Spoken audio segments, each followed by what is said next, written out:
We want to look at another method for solving quadratic equations. This method is known as completing the square.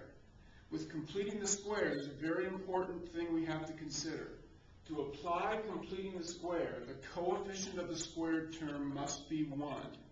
If it's not 1, we would divide both sides of the equation by that coefficient to create a coefficient of 1. Fortunately, here, the coefficient of the square term is already 1. We don't have to worry about that. What we want to do is create a quantity on the left-hand side that will be a quantity that we can use to apply that square root property that we've looked at before. I'll do that by first isolating the x terms from the constant term by adding 12 to both sides.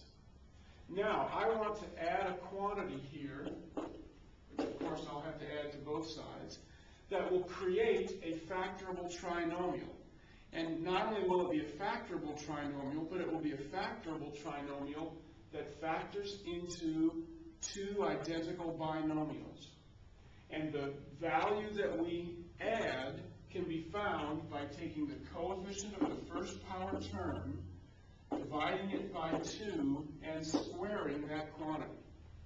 4 divided by 2 is 2. 2 squared is 4. So 4 is the quantity that I would add to both sides of the equation. Now this trinomial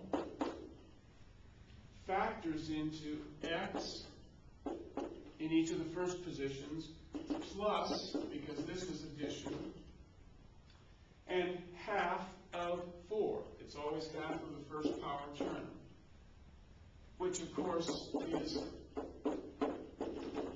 the square of x plus 2, and now we can apply the square root property.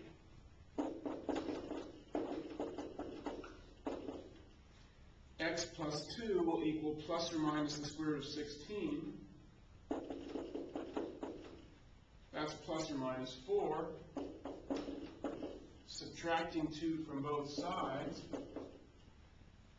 we now have our two solutions. X is negative 2 plus 4.